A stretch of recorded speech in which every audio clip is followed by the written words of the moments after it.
Sveiciens! Sveiki! Šobrīd es atrodos Mārupē, un te ir viens no, bet vispār pirmais ģimenes restorāns Latvijā, Hercogs, un tā saimnieks ir Andris Rūmīts. Andris Rūmīts ir arī pavāru klubā valdes loceklis un ļoti aktīvs cilvēks.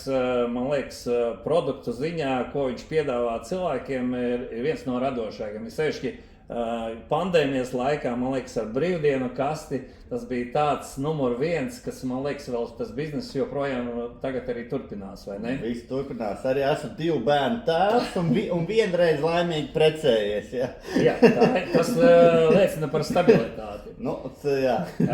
Man liekas, pavisam nesen bija Hercogs zīmola dzimšanas diena. Jā, mēs šito ļoti klusām. Bet tevis nebija. Mēs ļoti klusām apzināti šito palaidām garām, jo mēs koncentrējamies uz 20 gadi, jo mēs sasniedzām pilngadību. Bet zini, kā 18 gados arī ir prāta nav bieži, jā, ir delvers un 20 Bet atbildība. Jā, atbildība jau sākās. Tāpēc mēs izdomājām, jā, ka mēs tā ar vērienu koncentrēsimies uz 20 gadu jubileju, kas zīmolam būs pēc 2 gadi jau. Tas ir nopietni Latvijā, man tā liekas, dinozaurs. Jā, pasaki, es atceros tevi pašu no Ikšķiles laikiem, bet kad nonāca līdz tam vārdam Hercogs, tāpēc, ka Jelgavā tas bija, ja?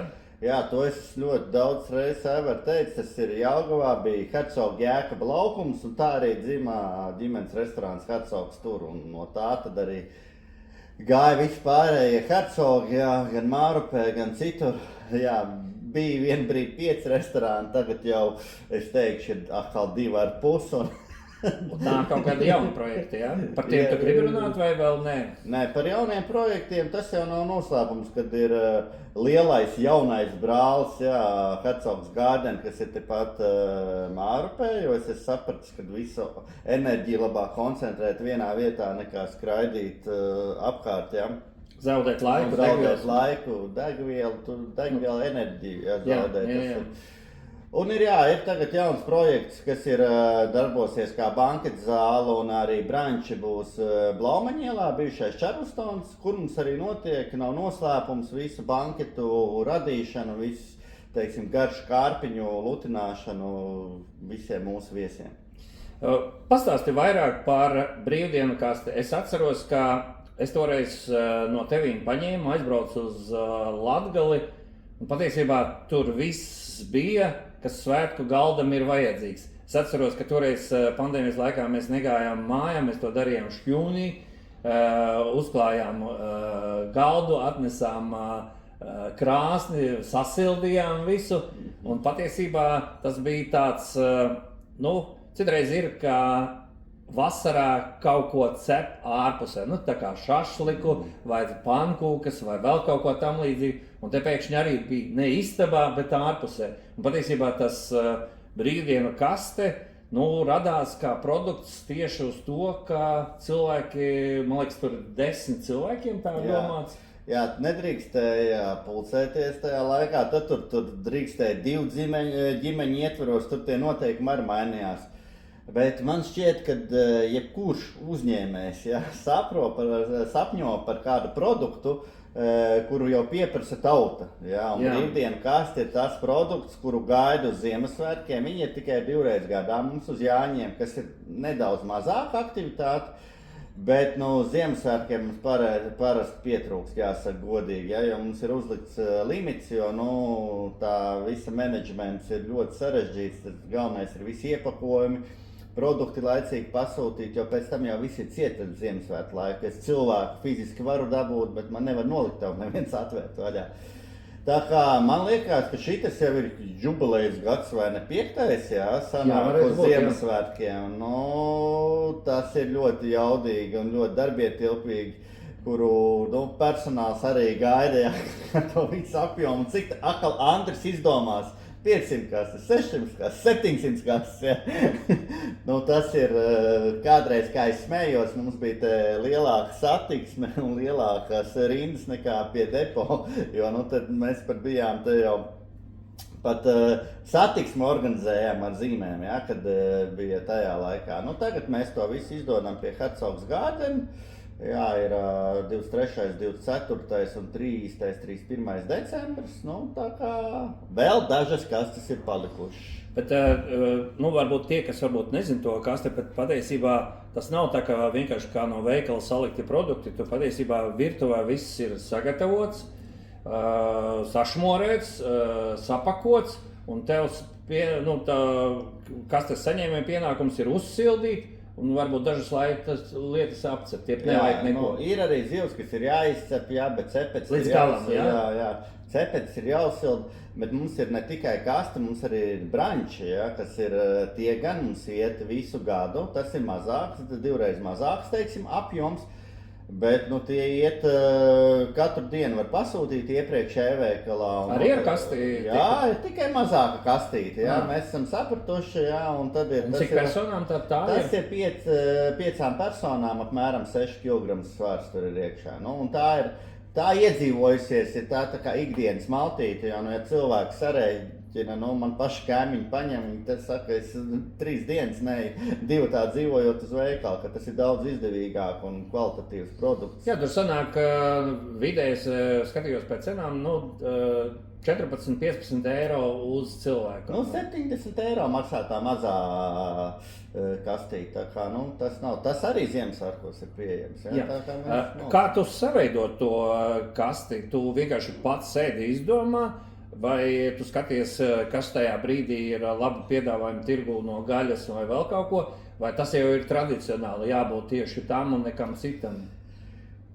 Brīvdienu kasti saveido jūs, dārgie viesi, ja, jo mēs taisam ik pa laikam aptaujas, kas patika, kas nepatika, ko jāuzlabo, un jau ar 5. gadu mēs principā, nu, dodam vislabāko no visām kastēm, kas ir bijis. Ja, tā kā mēs ieklausamies savos klientos, viņi mums nosaka toni, jo, teiksim, ja man garšo, nezinu, mēlis galēts, tas nenozīmē, ka vēl, ja tiem 700 reiz 10, ja ir domāt uz 10 cilvēkiem, 7000 cilvēkiem vēl garšo, ja tas galēts. Tāpēc ir jārunā ar klientu un jāuzklausa viņa viedoklis un arī jārespektē. Bet kā tu to veic aptauju? Tu vienkārši runājies vai tu reāli arī uz e-pastiem? Un tad gaidi tos atsauksmes? Jā, jo viņi e-veikalā mums pasūta, mums paliek klienta kontakti un tad mēs izsūtam e-pastus aptauju, visi viņi pasaka, kas patika, kas nepatika, ko var uzlabot. Nu. Es atceros no tās pirmās kastes, kas man bija,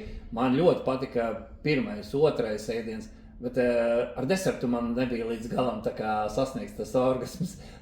bet saprotu, ka tagad ir mainījies, jo toreiz bija kaut kas līdzīgs. Aivar, cik tev gadu orgasmu nevienmēr var sasniegt līdz galam. Galvenais, lai kaut kad to orgasmu sasniedz, jā, tā kā, nu, visādi gadā. Bet ir mainīsies, pirmā kas tev tagad... Jā, protams, tur to sortimentu var mājaslapā apstīties, mums mainās un kaut kāds... Var kaut ko arī pielikt, jeb tas ir tomēr standartizēts? Nu, mums ir populāri tas, kad mums liek arī e-veikala produkciju klāt, jo mums ir maizītes, salāti vēl, kas ir visi e-veikalā, un tad cilvēki miksē, viņi paņem kasti vēl, tur kanapē maizītes klāt un tā tālāk. Jo pašā kastē, nu, mēs gan neko nevaram, atvainojiet viesi, nu, tur nevar samainīt, jo ja man ir jāpako, teiksim, 300 kastes, un man jāatcerās, ka šeit ir viens veģetārietis, te nevajag rosolu vai rosolu aizstājiet ar kaut ko citu. Un tā ir milzīga enerģija, un ja es esmu kādreiz apsolījis kādam, tad man citreiz tas nav sanācis, un tad viss tas ir, teiksim, standartizēts produkts. Nu jā, jo tā cena arī ir ļoti demokrātiska, lai... Tur es teiktu ļoti demokrātiski. Jo mēs jau arī nevaram nopirkt veikalā ruksakot sēņu čipšu un prasīt, lai tur tomāti ieliek iekšā. Tāpēc kas ir produkts, atstrādāts, gatavs un... ir tas, kas ir, un to arī daudz esiet jūs nolēmuši, kādam saturam tur ir jābūt. Bet pa lielākam daļai es saprotu, ka tā ir tāda latviešu nacionālā virtuve, tas, kas... Jā, vairāk vai mazāk, tas cepets, lasis, vista, visiem tas patīk, rosols, nu, tas ir tā standarta lietas, stovēt kāpos, nu, kas ir jābūt, un tad kaut ko ik pa laikam mēs pamainām. Un tā geogrāfija, cik tālu aiziet tās kastes, pārsvarā šeit Māra, pa Rīga vai arī? No kur tu dzīvo, cik kilometri? Jā, es esmu Latgali veida. Jā, tas bija kaut kā 200 kilometri tev ir no... Visi, gandrīz pilns 300. Nu, pilns 300, nu, tad pagaidām rekords ir 300, ierakstiet komentārā, kurš ir vēl tālāk saņēmis. Aizvedis kaut kur uz Lietuvu, es neesmu dzirdējis, bet kurš ir dabūjis 300 km tālāk brīvdienu Herco kasti, tam būs no manis maz dāvana. Labi, jā, tā ir laba komentāra. Aivaram ir pagaidām rekords. Jā, pavisam nesen tu biji ļoti tālā ceļojumā, ko varētu teikt, ka, gandrīz vai, varētu teikt, varbūt katrs otrais latvietis ceļotājs sapņo tur nokļūt. Tu biji pirms neilga laika Jaunzēlandē. Es paskatījos kartē, tas ir vismaz 24 stundu lidojums, ja ne vairāk. Pēc tam tā pati valsts ir kaut kur 1600 km no ziemeļiem uz dienvidiem, 200-400 km platumā, apkārt ir okeāns, salā ir pavisam 600, skatījos, divas lielākās salas, dienvidu ziemeļu, zemestrīču rajons, 5 miljoni iedzīvoti, 25,000, miljoni aitu, diezgan liela saistībā ar kivi, es sapratu. Jā, kivi putni, jā. Jā, kivi un arī auglis un sapratu, ka arī pašu to zemi vai tautu arī viņi bieži vien sauc kaut kā. To neesmu dzirdējis, bet kivi, jā, puts ir populārs un tad man būtu jautājums, kā tu izdomājies turieni? Kā es izdomāju? Visi tie, kas man pazīst, zina, ka es neesmu kaislīgs mednieks, neesmu kaislīgs makšķernieks, nespēlēju, neju uz kazino daudz. Vienais Ķīnā bija lielākā kazino pasaulē, to pietiek, jā, tas bija raidījumu ietvaros, jā, un es uzskatu, jā, tas ceļojums ir vienīgais izdevums, kur tu kļūsti bagātāks, jā. Mums ar sievu vienmēr ir saplānot tie ceļojumi. Es ceļoju ar roveru, paldies roveru, kas piedāvā tādus vairāk pastaigu, nevis tādu komforta pārgājienu ceļojumu pēdējos, jā.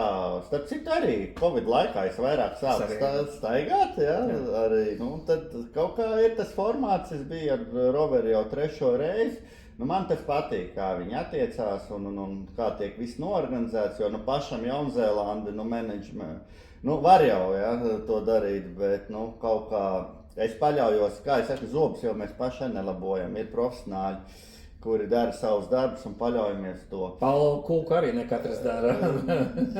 Jā, pa Paulo Kūku tur vēl ir strīds, Jaunzēlanda vai Austrālija, lai viņi tur turpina kauties, jā, bet es ņēmu arī sanāca vienā vīna darītavā nobaudīt Paulo Kūku, jā, bija izcila. Bet kāpēc Jaunzēlanda? Es atklāšu maz noslēpumu visiem.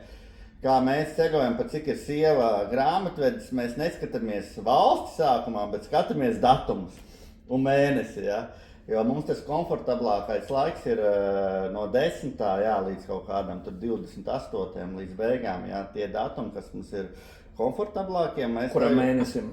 Jebkuram mēnesim, jā, okay. Jo līdz 10. tur viss augs, viss atskaists, tur viss laicīgi sievai ir jāizdara, lai nav tur. Jo Jaunzēlanda jau ir 11 stundas priekš, tā kā es dzīvoju nākotnē kaut kādu, esmu pabijis arī tur, jā, arī pabijis nākotnē. Un kāpēc Jaunzēlanda? Jā, mēs gribējām kaut kur tālāk aizbraukt, un tas bija vienīgais variants arī, kas novembrī bija arī tur Jamaika, bet pat cik es biju bijis Kubā, Jamaika ir 70 km no Kubas, labi, tur ir katra sava pasaule, ja? Bet okeāns, jūra tas pats, tā kā klimats plus mīnus tas pats, jā, tāpēc, tad ņēmām to Jaunzēlandu. Jā, jāatzīst, uzstādīti bija vairāki rekordi, sākot no tā, ka 16 dienās 9 lidojumi, ieskaitot mazo lidojumu arī virs kalniem, tad respektīvi uz turieni ar 2 pārsēšanām ir apmēram 48 stundas un apmēram tikpat daudz arī atpakaļ. Un rekords vienā lidmašīnā man bija 16 stundas. Tā kā Nu, un arī iekšējais pārlidojums jā, pa salām. Nu, ir interesanti, kā lai saka, kamēr veselība atļauj un arī nedaudz finanses, es uzskatu, ka jādodās tālāk. Arī jums iesaku doties maksimāli tālu, jo to es esmu iemācījies no sievas mātes, sveiciens Guntai arī. Jo viņa arī, kamēr viņai veselība atļauj, viņa tur Papu Jaungvinēja, Peru, visu tālu, un tagad viņai, jā, bišķiņa veselība, jā.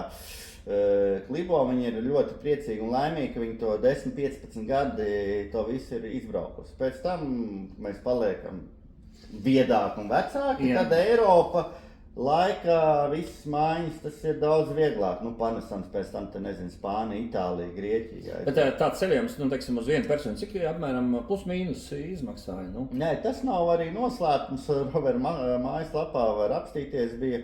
Tās biļetes bija vienam cilvēkam, ja nemaldos, bišķi pār 5000, un tad tur uz vietas, tad citu cenas ir tieši tā kā Latvijā. Steiks pat es uzskatu ir bišķiņ lētāks, jo steiku varēja labi dabūt no 25 līdz 28. Tieši jēra steiku, vai ne? Nē, arī lielo. Jēra porcija arī 20-25 eiro maksā.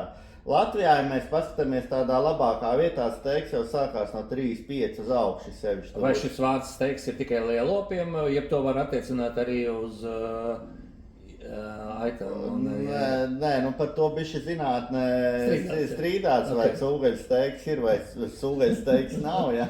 Labi, es tikai vienkārši ienācu galvā, kā varbūt steiks ir tikai... Es nesen klausījos Sirmā interviju, kur viņa teica, mājsaimnieči, tipiskais jautājums, vai, piemēram, lielo filē var aizstāt ar vistas filē? Nu, nē, nu, ja mēs... Vai lielo filē var aizstāt, es nezinu, ar lielo pšķīņķi? Nu, loģiski, ka nē, ka tev tur nekas nesanāks, jā, ja ir konkrēts gabals, teiksim, receptēs, ēdikartēs. Tu biji tur vairāk tā kā pārgājienu cilvēks, bet noteikti, Vaspēja jau teica, ka bija vīna darītavā. Vai tu uzmeti acī, kāda viņiem ir šī ēdienkarte? Vai viņi ir ļoti līdzīga mūsējai, vai tomēr ir kaut kādas krasas atšķirības, kur tu redzēji, nē, vai arī varēja kaut ko paņemt šeit uz Latviju, kaut kādu ideju? Jā, protams, dominē ļoti daudz jērs, par cik tur ir 25 miljoni, un to es tiešām skatījos, kad tu brauc un skaties, kad viss tajā baltām, jā, galvām nokārts arī pārgājienu takās tajā augšām. Viņi blējas te, viņi saka, smēties, es līdz augšai tikšu, līdz tai virsotnē, jā. Tas bišķiņa humors, kas ļoti izteikti, to es arī, jā, savas nozares pārstāvjiem varu pateikt. Pirmā valsts, kuras redzēju, pasūtījumu pieņem pie galda, bet visi norēķini mēs ejam pie kases pēc tam. Neviens tev rēķini pie galda nenes. Un tiem, kas saka, es dzirdēju, nesen bija diskusijas, ka nevar sadalīt čeku, jā. Mēs bijām grupa 10-12 cilvēkus, un arī es savā uzņēmumā dalu čeku. Vienkārši cilvēki iet pie kases, saka, ko viņi ēda, un tos čeks elementāri tiek sadalīts. Nu jā, protams, ja atnāk 12 cilvēku kompānija bizneslančā te uz Mārupas Hercogu un paprasa katru savu čeku, lai izsit, tas nebūtu korekti. Un visur te pie kases norēķinies. Vienīgais, visiem ir jānosauc, ko viņi ēd, jo savādāk pēdējais dabons samaksā par to. Mēs tur vienu bekonu tur dalījām pēc tam vēl ilgi un dikti. Tajā dienā nebija viens pa ekstra bekonu pateicis. Bet tā maizes kultūra arī ir tā, ka vai nav tur, piemēram, maize parasti ir tā kā kopēja par to, kurš maksā. Maizi, nē, mums tā maize nemaz baigi nenes, jo viņiem nav zupas praktiski. Es neredzēju nekur zupu, un tāpēc līdz ar to maizi arī nav, jo, ēdu garšīgāko, jā, Queenstownā labāko burgeru pasaulē, bet es uzskatu arī, jā, tomēr man sieva vispār neēd burgerus, un viņa arī teica, wow, un tie, kas bija, tie cilvēki ar mums, teica, citam varbūt domas dalījās, vai tas tiešām ir labākais burgers pasaulē, jo maniem bērniem labākais burgers pasaulē vienmēr ir Hercogā, paldies viņiem, jā, jo bērns tas ir galvenais kritērijs. Bet arī tur labākais burgers pasaulē. Ja nemaldos, viņš maksāja, tagad ieklausies arī visi Latvijā, kas burgers mēs tirgojam. Ja? Man arī 15 eiro burgers maksā. Tur bija ap 14 eiro maksāja labākais burgeris pasaulē. Jā, lielopa burgeris, reāli ar frī kartupeļiem komplektā. Nu, stāvēja apmēram 30 minūtes līdz 40 rindā, un 30 līdz 40 minūtes arī pēc tam sagaidījām.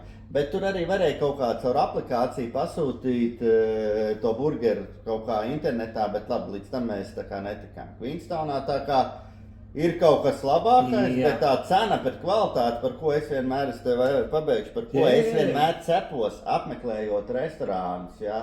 Es gan Latvijas Mišelinā esmu bijis, gan arī Latvijas, teiksim, lētākajā ēdnīcā, ja? Es cepos par to, lai ir tā cena pret kvalitāti, ja? Un tu izstāgi rindu, tu visu, un tur ir tie ap 14 eiro, un tu tiešām saņem to kvalitāti, un ir tas wow efekts, un bija arī, man sieva ir galvenais indikators, jo viņa arī ēd vienkārši tāpat kā es. Un ja viņi burgers neēd un saka, tad ir labi, tā kā būsiet Queenstownā, nebaidieties no rindas, 30 minūtēs tiksiet klāt, esiet gudri, kaut kur caur internetu arī var pieteikties un rezervēt. Es zinu, ka katra šefvāras tomēr katru ēdienu filē. Nu tad kas tajā burgerī bija tas īpašais? Vai tā bija baltmaize, vai tā bija kāda mērce, vai tas bija kaut kāda salāta, vai tā bija pati tā kotlete? Kas bija tas? Tu zini, tur bija tā maize, viņam nebija tāda baigi tā kā uzpūsta, ja? Viņa bija tāda, un arī nebija baigi liela tā maize, ja? Tas bija garšīgi. Un pati tā mērce, pati tā gaļa, un viss tas kopā. Tu varētu viņu atkārtot, vai kaut kā Es tur bišķiņi iefilmēju noteikti, ka tā es nevarētu atkārtot. Mēs jau neesam burgeru restorāni, mums ir arī eksperimenti bijuši, bet ir viens standārta atstrādāts burgers, kas te jau ir 5 gadi. Ņemam gaļu no vietējās saimniecības un tā kā strādājam un daram. Jā, tas ir laikam tāds katrā šefova sapnis atrast tādu produktu, kurš visiem der, vai ne? Kādās garšas, tas pat kā lidmašīnā, tur arī ļoti bieži domā pie tās ēdiena, kad lai lielākajai daļai pasažieru tās ēdienas patiktos. Jo, tur jau ir izvēle. Biznesa klasē vēl neesmu lidojis, jā, bet tu jau tur kad kāp lielajās lidmašīnās, jau biznesa klasē jau dabūjuši savu prosecco, jau stikla glāzītē, jau. Jāatzīst, lidmašīnās ēdienas kļūst arvien kvalitatīvāks, arī internets ir saraustīts, kaut ko WhatsApp ik pa laikam nāk, jo, skatījos, kā es lidoju pāri tam klusiem okeānam. Tu zini, ka klusais okeāns ir 30% no planētas, Jā, ir diezgan daudz. Un, kad tu redzi tos 1000, kas tev tur jāpārlido pāri, tā sajūta tāda ir, bišķi jocīga.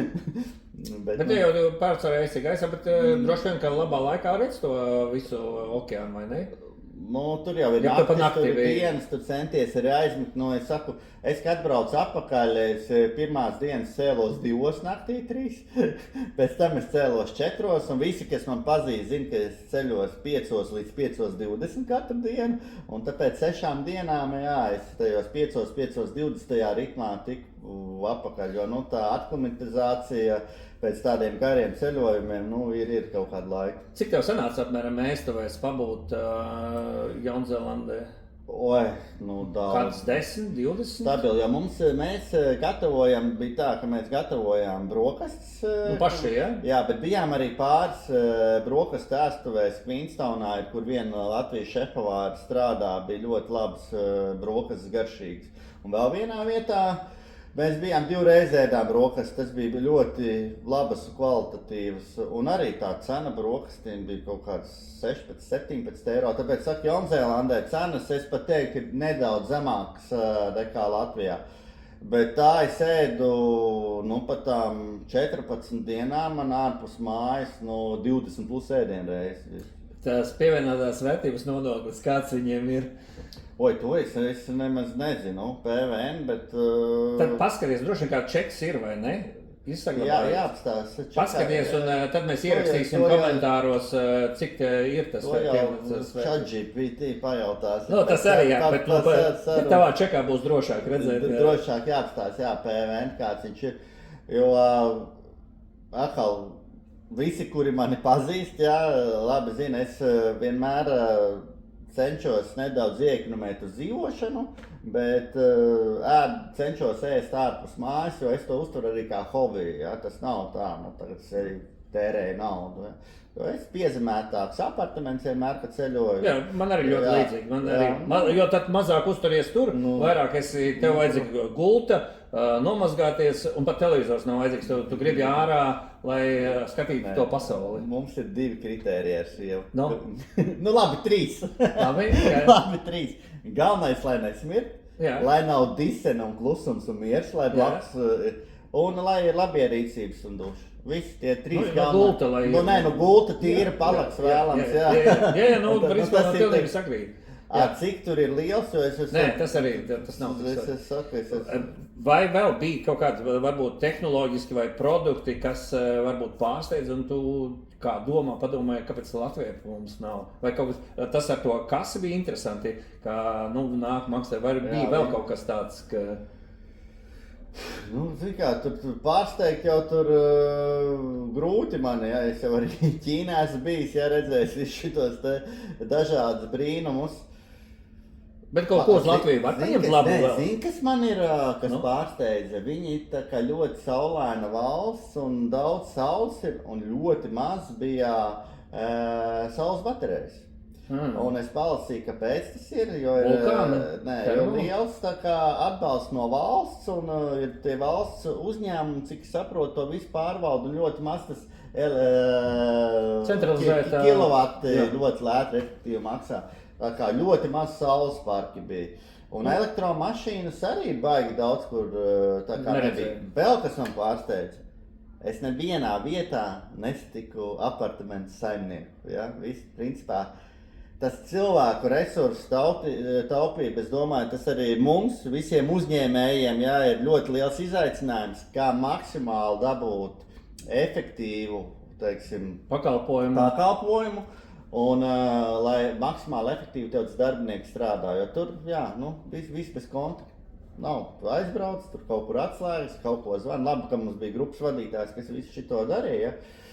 Un vēl kas man pārsteidz, pirmo reizi Kalnu takās vulkānā bija labierīcības. Ja, tas nav mazsvarīgi, sevišķi dāmām.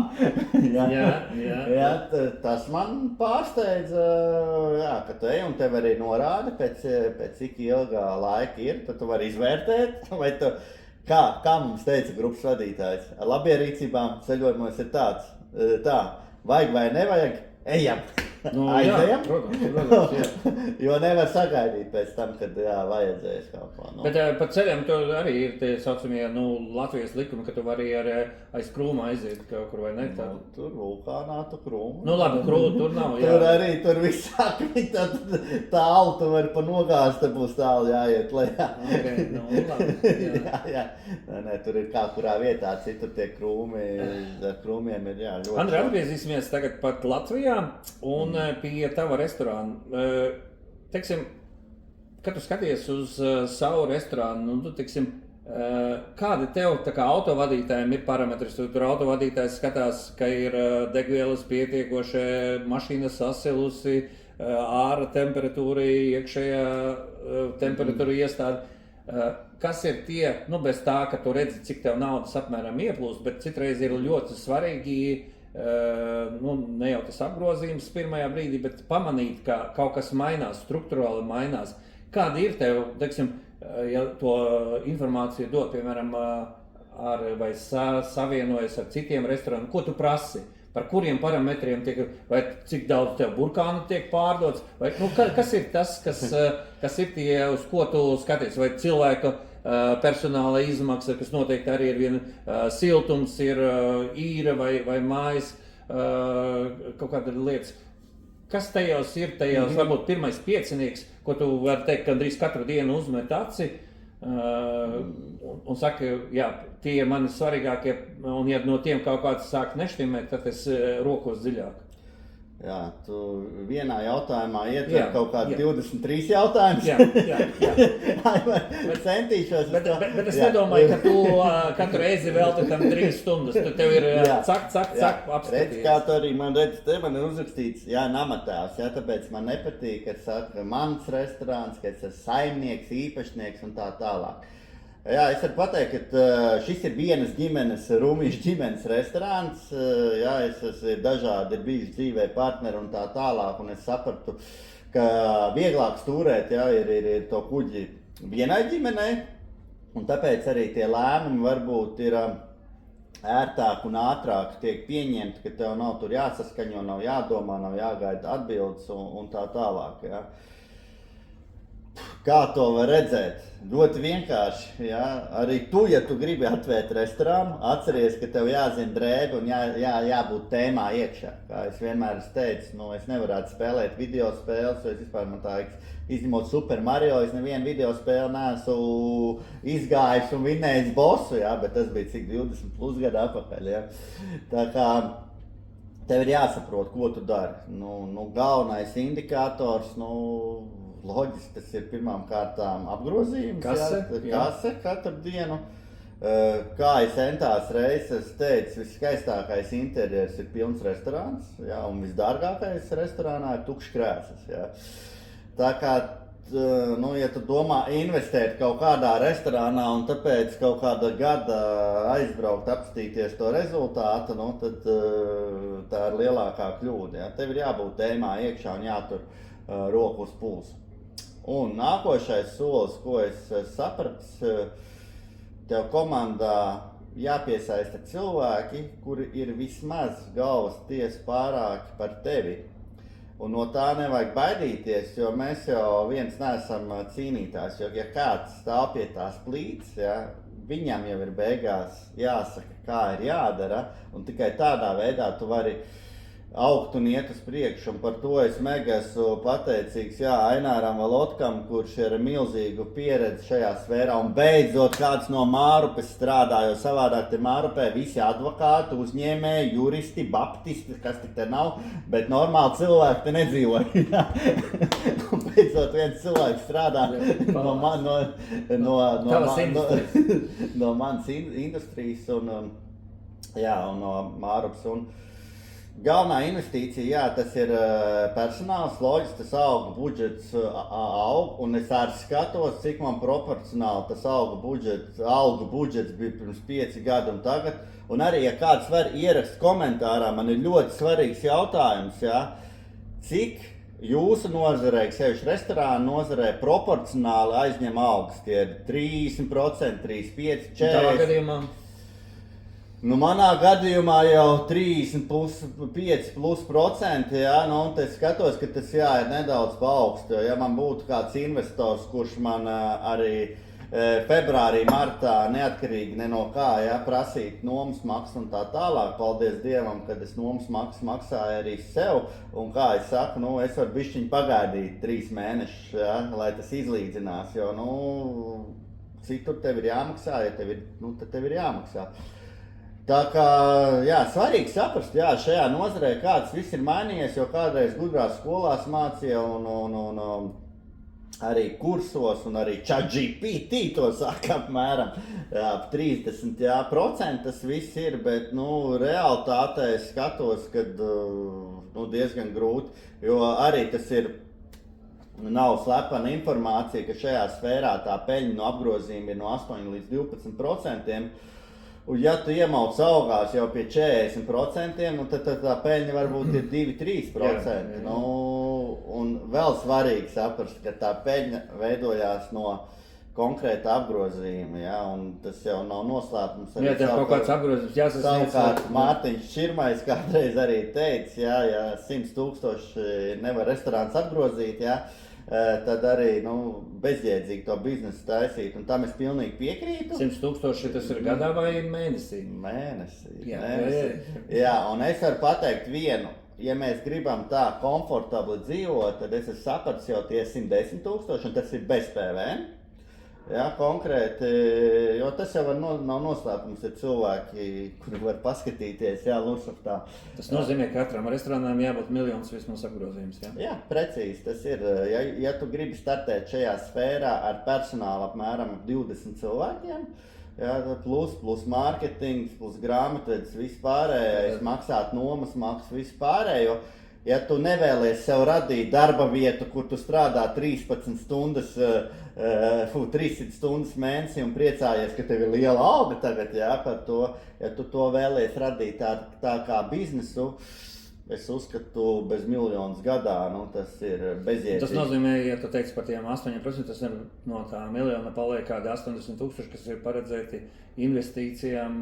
Vai ceļojumu. Nu labi. Tirgus izpētē. 5,000, tas ir, lai tu vienkārši varētu atpūsties, atbraukt un turpināt vēl pusgadu raut.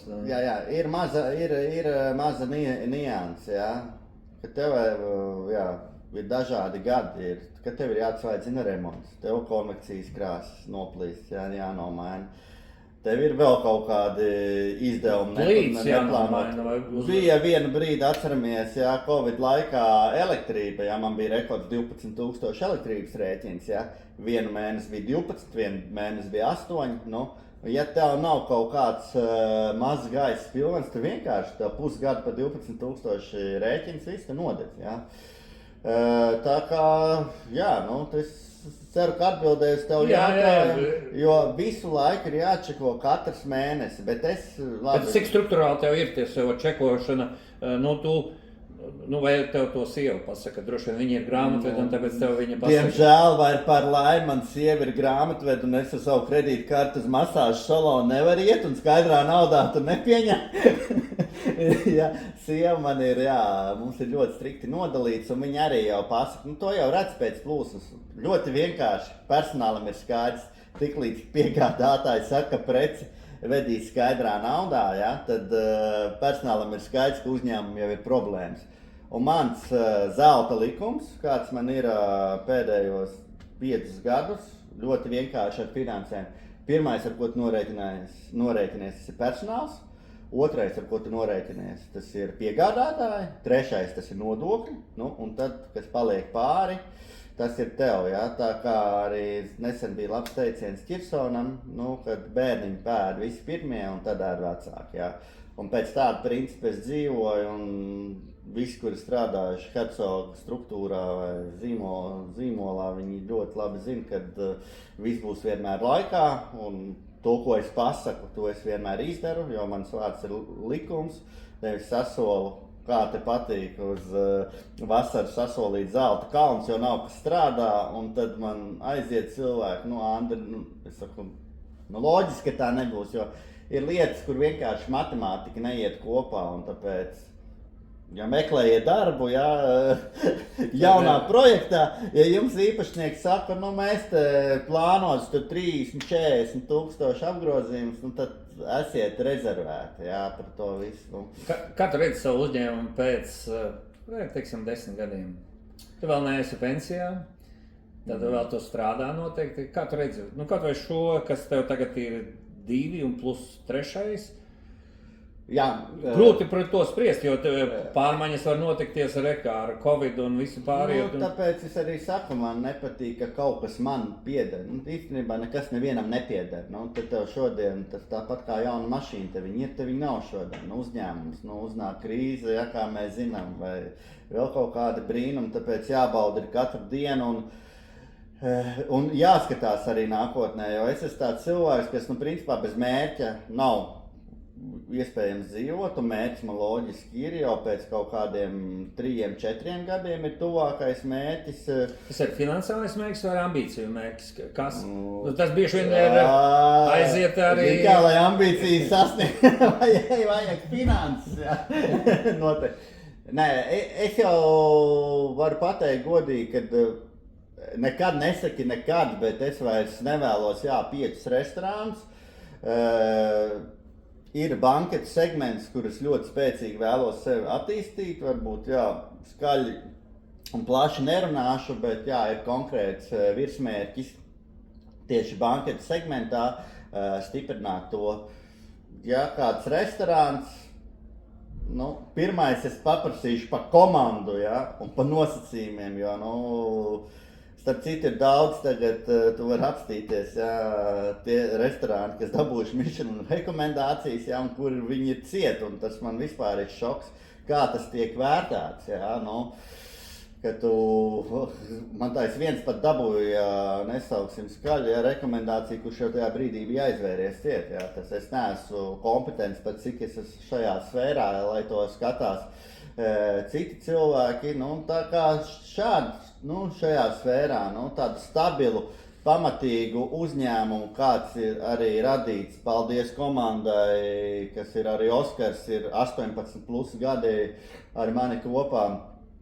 Tā šeit ir radīts, un tas ir katra uzņēmēja sapnis, bet, nu, tas šitā te nenotiek, tas ir 18. Šim restorānam konkrēti, jā, ir 11 gadi būs, bet, nu, zīmolam kopā ir 18 gadi, nu, atceroties tā, kā mēs Jelgavā sākām un kā tur viss notiek, gribās visu aizvērt acis, nu, vai tiešām mēs varējām vispār izdzīvot, jā, un kaut kā laime un viss un veiksmēs, un arī, jā, pirmais partners, jā, viss stāvēja klāt tam visam, un kaut kā kopā mēs tur izrulējām. Es teikšu tā, ka, Andri, paldies, ka tu esi gan savā restorānā, gan arī pavāru klubā, esi tas dzenulis, kas, nu, grūtību priekšā neapstājas visu laiku, vismaz man tā radies no ārpuses, vērojot tevi, ka tev ir šī dinamika, apskaužama dinamika, un tevi var mest tā kā kaķa gaisā, un tu zini, ka Andris nokritīs uz savām kājām. Paldies par to, saku. Jā, paldies, Aivar, tev, un es novēlu visiem mūsu nozares pārstāvjiem ļoti stipru komandu, un lai jums, vadītājiem, būtu vienkārši labs naktsmiers. Ceļojums uz Jaunzēlandi. Nu, kā minimums nākošais.